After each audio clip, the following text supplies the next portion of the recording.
देवेंद्र जी, हमने लगातार सुना कि हम वोट जिहाद की बात कर रहे थे, पर अभी आपने एक वीडियो दिखाया, वो क्या समझना चाहिए जनता को इसके बारे में? देखिए, जो मिस्टर नोमानी है, उलेमा काउंसिल के पर्सनल लॉ बोर्ड के प्रमुख, उन्होंने तो सीधा ऐलान कर दिया कि हम वोट जिहाद कर रहे हैं और हमारे सिपा सालार शरद पवार जी है और हमारे अजीम सिपा सालार उद्धव ठाकरे जी है और हमारे अजीम सिपा सालार राहुल गांधी है। तो जो हम कह रहे थे वो बात बिल्कुल सच है। ये लोग इधर सेक्युलर बनते हैं और उधर केवल और केवल माइनॉरिटी के तुष्टीकरण का उपयोग करते हुए ये वोट लेना चाहते हैं। और 17 मांगे दी, उन 17 मांगों में कैसी मांगे है? आरएसएस को बैन कर दीजिए, मुस्लिमों को 10% रिजर्वेशन दे दीजिए, और सबसे तो खतरनाक मांग ये है कि 2012 से 2024 तक महाराष्ट्र में जो दंगे हुए, उन दंगों में जो आरोपी मुस्लिम है उनके सारे केसेस वापस ले लीजिए, और ये उनको राइटिंग में देते हैं कि आपकी मांगे मंजूर है और हम इसके ऊपर काम करेंगे। ये किस और हम जा रहे हैं लोकतंत्र में? हम तो इसका मुकाबला करेंगे और डट कर करेंगे। ये हर बार उनका निशाना प्रधानमंत्री नरेंद्र मोदी क्यों होते हैं? क्योंकि अभी भी उन्होंने कहा कि हमारा निशाना महाराष्ट्र में दिल्ली की सत्ता गिरानी है। हाँ, ये तो जो हम बात कह रहे थे कि सब लोग मिलकर केवल दिल्ली की सत्ता गिराने का ही प्रयास कर रहे हैं, आज वो भी सच उन्होंने उगल दिया।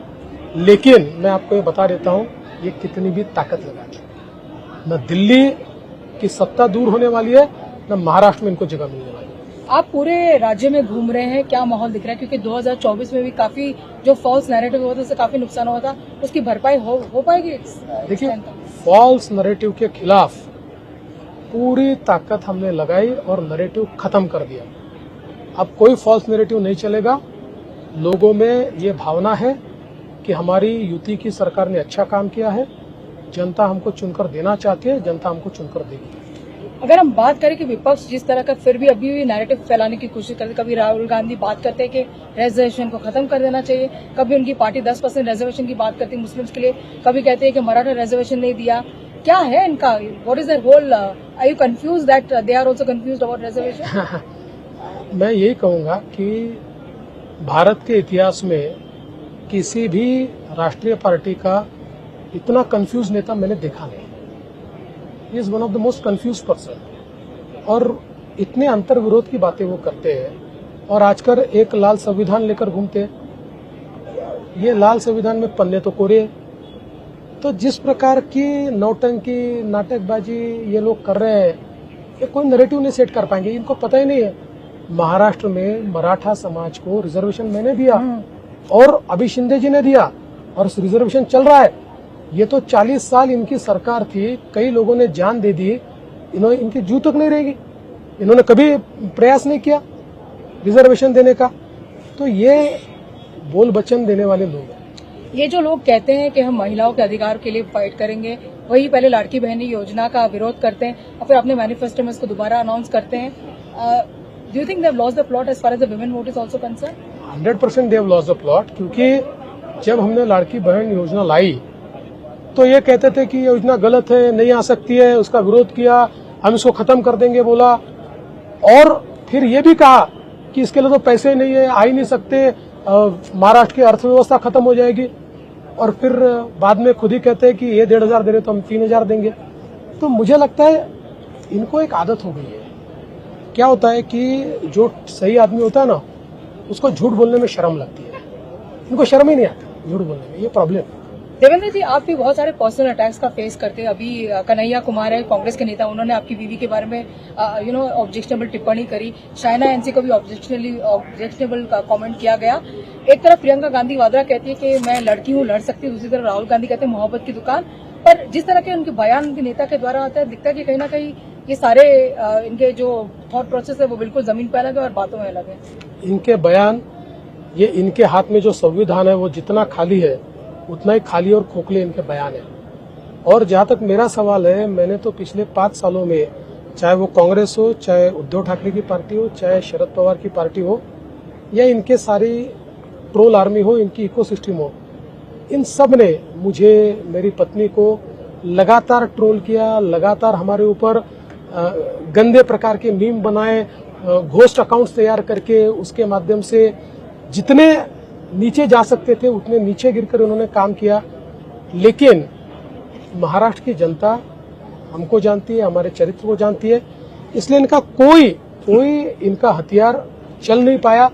और आज भी ये लोग यही कर रहे हैं। और जैसा आपने कहा, इनके लिए अपने घर के बच्चे या अपने घर की लड़की, इतना इनका एजेंडा है। दूसरे की लड़की, दूसरी की माँ, दूसरे की बहन, इनका एजेंडा ही नहीं है। आपको नहीं लगता कि इस तरह की टिप्पणी बोलने पे कम से कम एक शरद पवार जैसे सीनियर लीडर को इनको समझाना चाहिए बाकी नेताओं को कि इस तरह की टिप्पणी नहीं करनी? देखिए, वो खुद की पार्टी में नहीं समझाते तो दूसरे की पार्टी में क्या समझाएंगे? उनकी पार्टी की तो सबसे बड़ी आर्मी है जो अत्यंत अभद्र, और मैं तो गृह मंत्री हूँ, मैं चाहूँ तो आपको लिस्ट दे दूंगा कौन से हैंडल उनके और क्या उसके ऊपर टिप्पणियां आती है।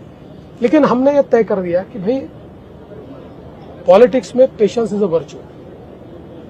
हम इनको जवाब अलग तरीके से देंगे, हम दे रहे हैं। आपको लगता है कि राहुल गांधी से जवाब दिला पाएंगे उद्धव ठाकरे? क्योंकि प्रधानमंत्री ने चैलेंज किया है कि आप बाला साहब ठाकरे का प्रेस करके दिखाओ, आप वीर सावरकर जी का प्रेस करके दिखाओ। आपको लगता है कि इस चैलेंज में उभर पाएंगे उद्धव ठाकरे? देखिए, इसलिए नहीं उभर पाएंगे कि कई बार ऐसा होता है कि किसी के साथ दोस्ती होती है तो उसके गुण अपने को लग जाते हैं। उद्धव जी का ऐसा ही हुआ है।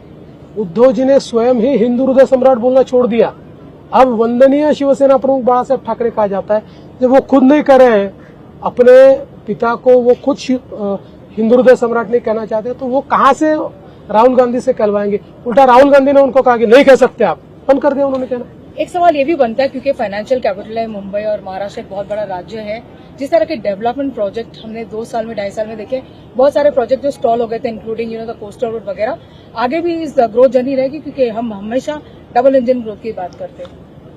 ट्रिमेंडस ग्रोथ आपको देखने को मिलेगी, ट्रिमेंडस, क्योंकि मैं ये देख पा रहा हूं कि जो अवसर महाराष्ट्र में तैयार हो रहे हैं 360 डिग्री के अवसर है।